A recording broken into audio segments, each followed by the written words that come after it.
अब एक क्वेश्चन आता है कि was there any ancient authority, क्या कोई था जो पूरे इंडस वैली सिविलाइजेशन को कंट्रोल कर रहा था? तो इसको लेके बहुत सारे आर्गुमेंट है। कुछ लोग कहते हैं कि जिस हिसाब से हमें फोर्टिफिकेशन देखने को मिलते हैं अलग अलग साइट्स में, इतनी यूनिफॉर्मिटी देखने को मिलती है हर जगह, जो प्लान सेटलमेंट है, ड्रेनेज सिस्टम प्लान है, सब कुछ प्लान है, तो हो सकता है कि कोई अथॉरिटी हो। लेकिन अगर कोई किंग था तो हमें क्यों कोई पैलेस नहीं मिला?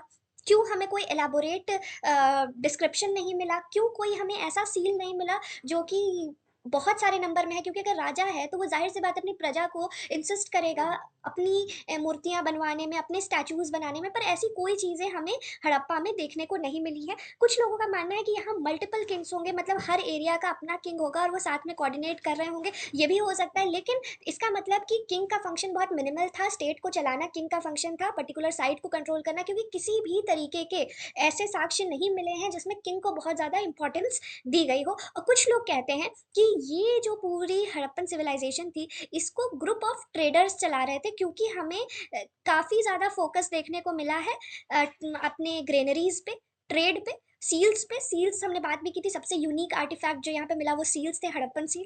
तो ये कहा जाता है कि यहाँ हो सकता है कि मर्केंटिलिज्म हो, यानी ग्रुप ऑफ जो ट्रेडर्स हैं वो चीज़ों को चला रहे हो, लेकिन इसको लेके कोई कन्फर्मेशन हमारे पास नहीं है।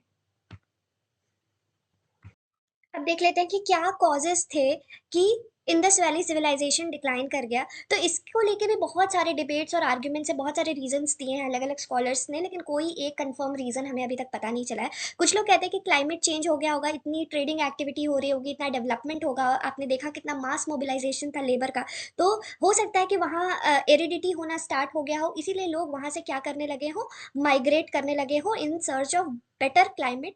और दूसरा रीज़न माना जाता है डिफ़ॉरेस्टेशन, की एग्रीकल्चर के लिए इतने वैरायटी ऑफ क्रॉप्स उगाए जा रहे थे, तो हो सकता है कि पूरी एरिया को साफ़ कर दिया गया हो और खाली हो गया हो, जिसकी वजह से भी एरिडिटी हुई हो और सॉइल इरोजन हुआ हो और कल्टीवेशन फर्टिलिटी उस जगह की उतनी अच्छी ना हो और लोग दूसरे जगह मूव कर गए हों। तीसरा रीज़न फ्लड बताया जाता है कि हो सकता है कि फ्लड आ गया हो, इसलिए इतना सडन माइग्रेशन हुआ, या कोई और नेचुरल कैलामिटी जैसे अर्थक्वेक, ड्रॉट, कुछ भी और हो सकता है। और साथ में कुछ लोग कहते हैं कि एक नए ग्रुप का आगमन हुआ उस एरिया में, जो हमने नॉर्थ वेस्ट फ्रंटियर की बात की थी, वहाँ पे एक दूसरा ट्राइब आ रहा है जो कि सेंट्रल एशिया का है, जिसे कह रहे हैं आर्यंस। और हो सकता है कि इनके बीच में, मतलब हरप्पन्स और आर्यंस के बीच में लड़ाई हुई हो और इसीलिए इनको सडनली मूव करके वहां से चले जाना हुआ हो। तो ये कुछ कारण हो सकते हैं जिसके वजह से हरप्पन सिविलाइजेशन डिक्लाइन कर गया।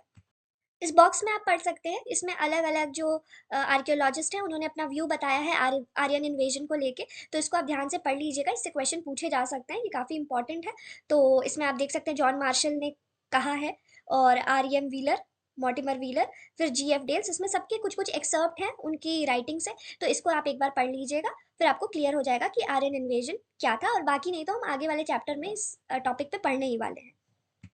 ये स्लाइड बहुत इंपॉर्टेंट है आपके एग्जाम पर्सपेक्टिव से, आप देख लीजिएगा, ये कुछ मेजर आइटम्स हैं जो कुछ जगह पे पाई गई है, इससे एग्जाम्स में डायरेक्ट क्वेश्चन आते हैं। और ये हड़प्पा, मोहनजोदारो, छन्नुदारो, कालीबंगन, लोथल, सुरकोटाडा, बनावली और धोलावीरा में पाई गई कुछ यूनिक चीजें हैं, इसको आप बाय हार्ट लर्न कर लीजिएगा और आपको बहुत यूजफुल लगेगा एग्जाम पर्सपेक्टिव से। So that is all about Indus Valley civilisation, और इसी के साथ हमारा थीम वन खत्म होता है। और मैंने काफ़ी क्रिस्प रखने की कोशिश की है इस लेक्चर को, कोई भी मैंने एडिशनल पॉइंट्स नहीं डिस्कस किए हैं, ये एक समरी वीडियो की तरह है। इसको सुनने के बाद आप एक बार ज़रूर रीडिंग करें अपने बुक की, ताकि आपको पूरा कॉन्सेप्ट अच्छे से समझ में आ जाएगा, और कुछ चीज़ें अगर इसमें मिस आउट हो गई हैं तो वो आप मुझे कमेंट सेक्शन में बताएं, और साथ ही साथ आप उसे अपने बुक से ज़रूर कवर कर लें। आपको वीडियो कैसा लगा उसकी भी जानकारी आप हमें दें। वीडियो को लाइक करें, शेयर करें, सब्सक्राइब करें, and stay tune for more lectures. Thank you very much.